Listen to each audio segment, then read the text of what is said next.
Hello students, before exams we started your chapter number 9 जिसके कि एक लेक्चर आपका अपलोड हो चुका था जो कि अनफॉर्चुनेटली किसी ने डिलीट कर दिया है। उस लेक्चर में हमने stress, strain, Hooke's law and types of stress and strain के बारे में पढ़ा था। तो जो इन जनरल सेंस जो स्ट्रेस है आपके पास किसी भी ऑब्जेक्ट पे अप्लाइड फोर्स है इन नॉर्मल वर्ड्स, और जो आपके पास स्ट्रेन है उस ऑब्जेक्ट की शेप में जो चेंज हुआ है that is your strain there. तो ये था हमारे पास जो हमने जनरली कंक्लूड करा था कि स्ट्रेस और स्ट्रेन क्या होता है। अब हमने वहाँ पे स्ट्रेस और स्ट्रेन के जो हुक्स लॉ पढ़ा था, अकॉर्डिंग टू दैट जो हमारा नॉर्मल स्ट्रेस है that is directly proportional to your strain.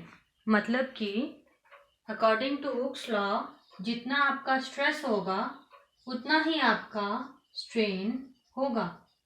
यहाँ से प्रोपोर्शनैलिटी को हटाने के लिए हमने एक कांस्टेंट का यूज किया था that was called your proportionality constant और कोएफिशिएंट ऑफ प्रोपोर्शनैलिटी।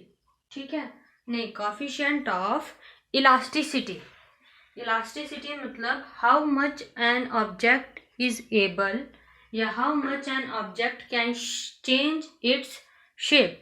कितना एक ऑब्जेक्ट अपना शेप चेंज कर सकता है या कितनी उसमें एबिलिटी है, कितना उसमें चेंज करने की क्षमता है, that is your measured by the coefficient of elasticity. ठीक है, ये हमने जनरली वहाँ पे पढ़ा था। आज हम स्ट्रेस एंड स्ट्रेन से रिलेटेड एक और टर्म पढ़ेंगे that is your Young's modulus. Young's modulus क्या होता है आपका? It is generally represented by y and it is given as ratio of normal stress over longitudinal strain. अगर आपको टाइप्स ऑफ स्ट्रेन याद हो तो लॉन्गिट्यूडिनल स्ट्रेन क्या होता है आपके पास? Change in length of the object. तो नॉर्मल स्ट्रेस जो है आपका that is given by force upon area. Normal stress that is given by force per unit area and your longitudinal strain जो कि हमने टाइप्स ऑफ स्ट्रेन में पढ़ा था is given by change in length upon original length. Change in length can be designated as L dash. ठीक है, अगर आपकी L ओरिजिनल लेंथ है तो उसमें जो चेंज आया that is your del L and your that changes can be represented as L dash. तो अगर हम इसे यंग्स मॉड्यूलस के फॉर्मूला में पुट इन करें तो we have here is first of all, अगर आपके पास हम एक वायर का केस कंसीडर कर लेते हैं, ये केसेस हम किस में डालते हैं? कंसीडर अ वायर, ठीक है, जिसकी लेंथ L है और इवेंचुअली उसकी लेंथ में जो इंक्रीज है that is your L dash and it's total length is L। अगर फोर्स है उसे हम F ही कंसिडर कर लेते हैं।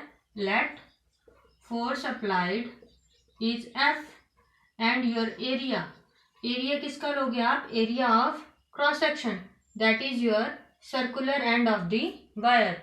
सर्कुलर डिस्क का एरिया आप कैसे दोगे? That is your pi r square. ठीक है, area of circle is your pi r square.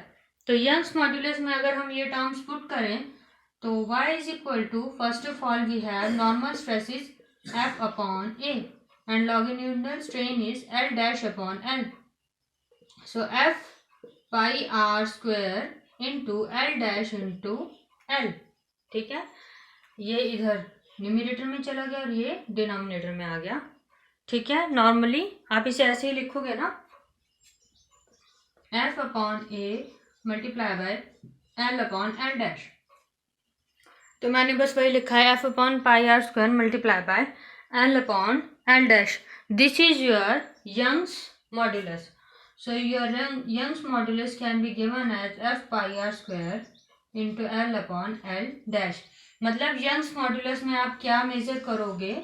Longitudinal strain और एरिया वेरी कर सकता है यहाँ पे हर ऑब्जेक्ट के साथ। यहाँ पे हमने वायर लिया है, we have taken a wire here, so हमने यहाँ पे उसके क्रॉस सेक्शन का एरिया क्या लिया है, पाई आर स्क्वायर। अगर आपके पास एक स्क्वायर हुआ, एक वायर है जिसकी शेप स्क्वायर है, तो आप उसका एरिया क्या लोगे, साइड स्क्वायर। तो इस हिसाब से ये वेरी कर सकता है। तो आप यंग्स मॉड्यूलस निकाल सकते हो। Young's modulus is your ratio of normal stress over longitudinal strain. ठीक है, ये आपका रेशो ये रिप्रेजेंट करता है कि जो आपके किसी वायर की इलास्टिसिटी है अलोंग इट्स लॉन्गिट्यूडिनल लेंथ वो कितनी है। यंग्स मॉड्यूलस क्या मेजर करता है कि आपकी वायर की या ऑब्जेक्ट की अलोंग इट्स लॉन्गिट्यूडिनल एक्सिस, मतलब कि लेंथ में वो object length wise along the length अपनी शेप कितनी चेंज कर सकता है, that is given by your या that is measured by your Young's modulus. ठीक है, यंग्स मॉड्यूलस हम इसलिए फाइंड आउट करते हैं। नाउ अब इसके बाद पढ़ेंगे हम your stress and strain curve. Stress and strain curve क्या है हमारे पास, ये जो कर्व है आपका ये शो करता है variation of stress and strain. अब स्ट्रेस एंड स्ट्रेन के वेरिएशन का क्या मतलब है, देखो according to Hooke's law stress is directly proportional to strain.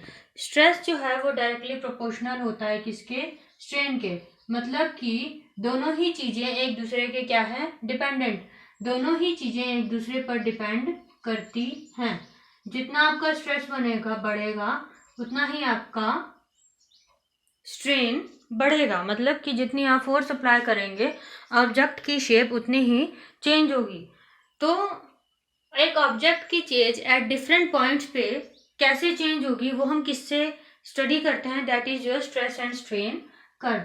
देखिए अगर आप नॉर्मल एक वायर लेते हो, आप उसे एक्सटेंड करते रहते हो, एक टाइम ऐसा आएगा वो बहुत ही पतली स्ट्रिंग में खींचते रहते हो आप उसे, एक टाइम ऐसा आएगा वो बहुत ही पतली स्ट्रिंग में कन्वर्ट हो जाएगी, बिल्कुल पतली, मतलब आपके हेयर के शेप तक की पतली हो जाएगी या आपकी हेयर के डायमीटर तक की पतली हो जाएगी और फिर इवेंचुअली वो टूट जाएगी। तो उस पूरे प्रोसेस को हम स्ट्रेस एंड स्ट्रेन की टर्म में कैसे देखेंगे, कैसे इंटरप्रेट करेंगे, वो हम किससे स्टडी करेंगे, इस स्ट्रेस एंड स्ट्रेन कर्व से।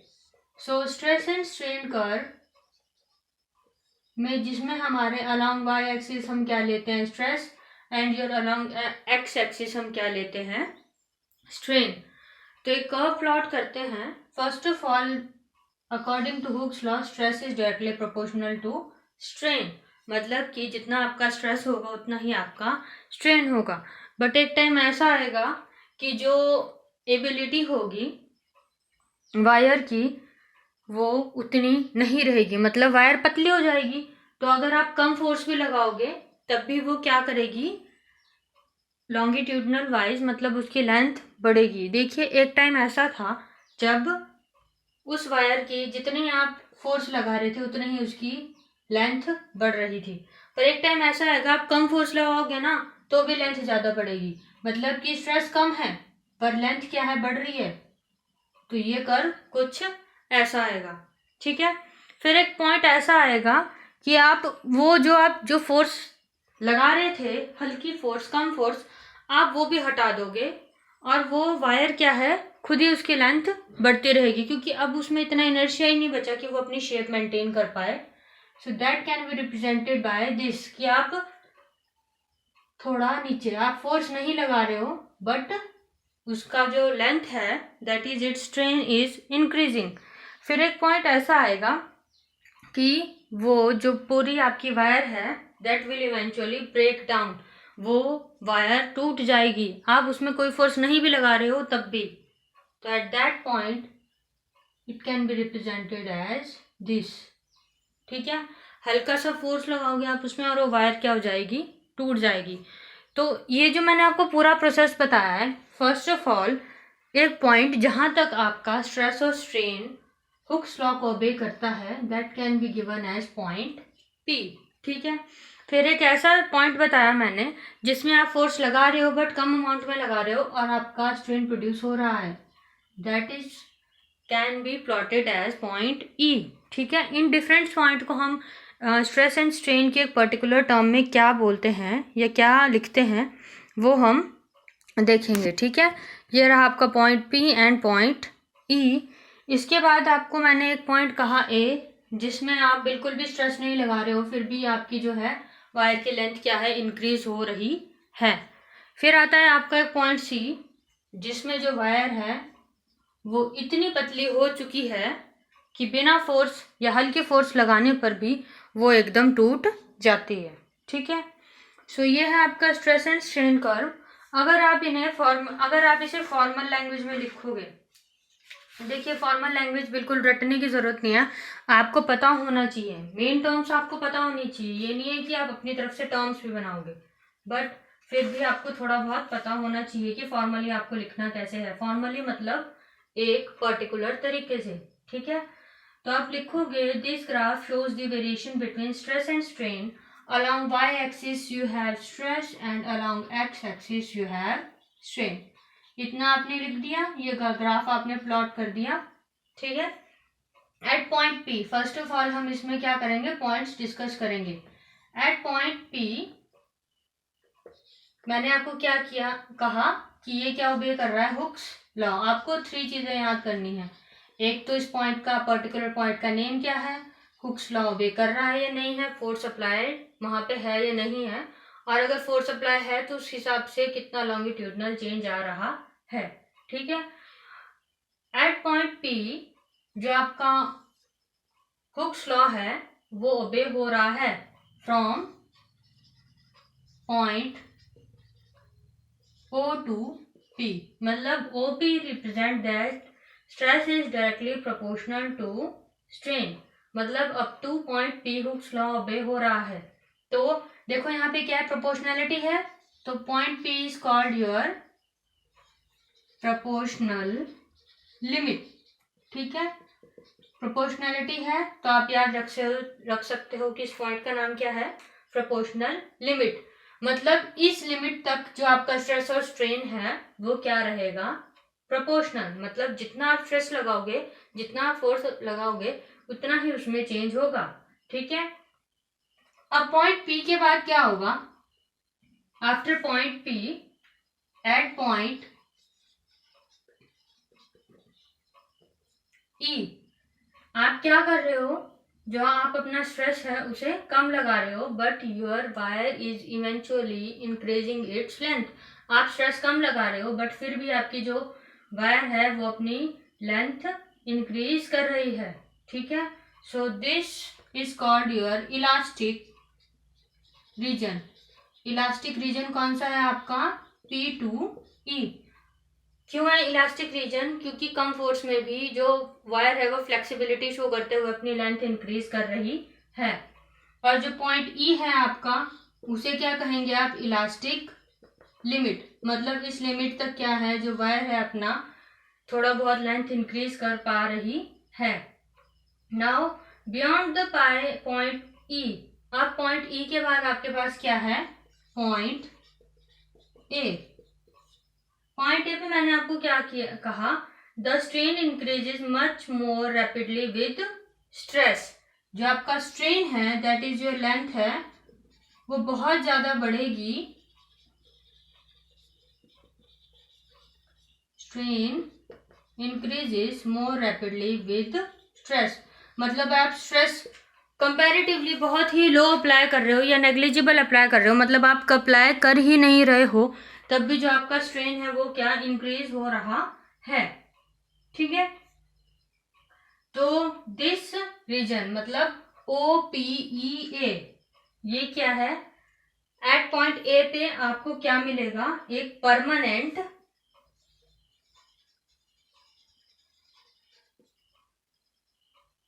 सेट।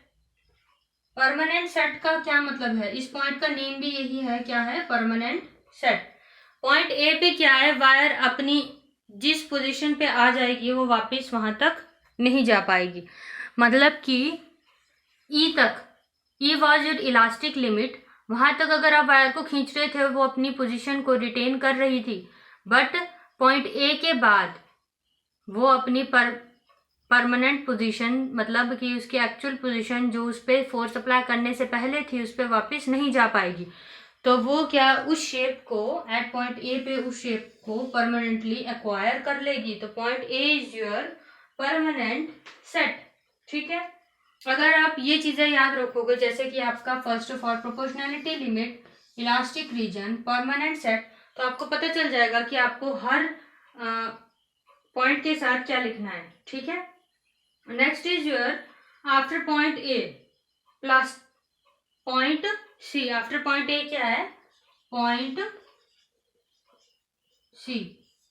ठीक है, पॉइंट सी पे मैंने आपको क्या कहा कि जो आपकी लेंथ है वो इंक्रीज होएगी जबकि आप कोई भी स्ट्रेस नहीं लगा रहे हो, और इतनी इंक्रीज होएगी कि वो इवेंचुअली, सॉरी यहाँ पे एक पॉइंट है, एक और पॉइंट है। ठीक है, पॉइंट सी पे आप कोई भी स्ट्रेस नहीं लगा रहे हो,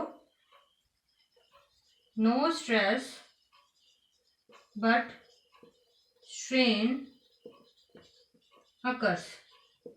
कोई स्ट्रेस नहीं लगा रहे हो बट फिर भी स्ट्रेन अकर हो रहा है। ठीक है, so this increase in length is called your plastic behaviour. यहाँ पे क्या शो करेगी wire? Plastic behaviour. Plastic behaviour क्या था आपका किसी बॉडी का? कि वो जब अपनी शेप चेंज कर लेती है तो वापस उस शेप पे नहीं जाती।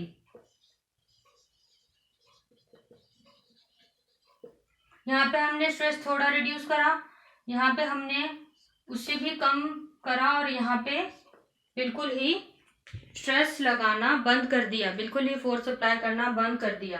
ठीक है, जो आपका पॉइंट है that is also called your yield limit. मतलब कि यहाँ तक आप जो अपने ऑब्जेक्ट की इलास्टिसिटी है मैक्सिमम अटेन कर सकते हो। कहाँ तक? पॉइंट ए तक। ठीक है, now last is your point B.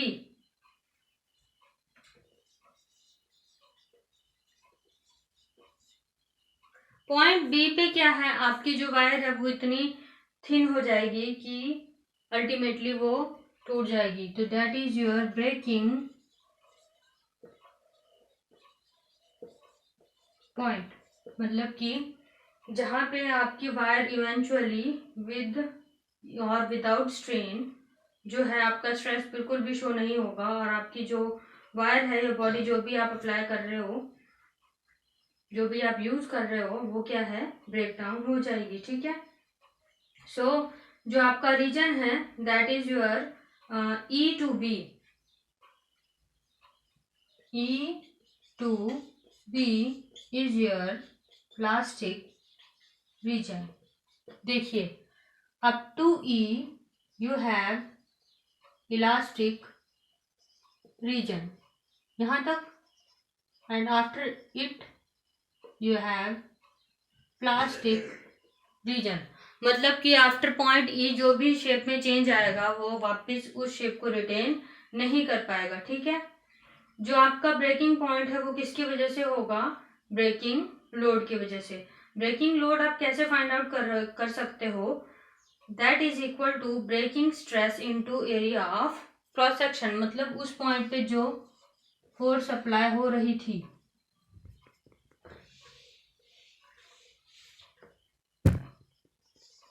Breaking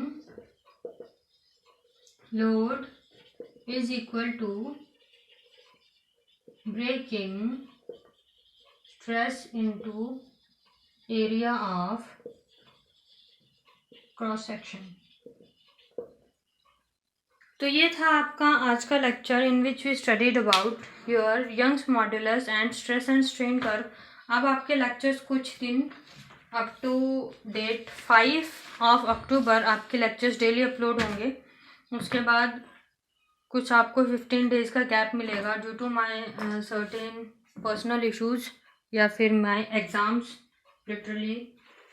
तो फिर फॉर दैट सेक आपके सिलेबस के लिए आपके जो लेक्चर्स हैं कुछ दिन तक डेली अपलोड होंगे। तो प्लीज़ साथ के साथ नोट डाउन करते रहिए, क्योंकि आपको पता है जैसे आपकी वीडियोस भी डिलीट हो रही हैं, we don't know how, we are trying to find out, but आपको भी थोड़ा पेस बना के रखना होगा। 15 डेज में आपका सिलेबस रिवाइज कर लीजिएगा आप लोग, क्योंकि आके मैं टेस्ट लूँगी।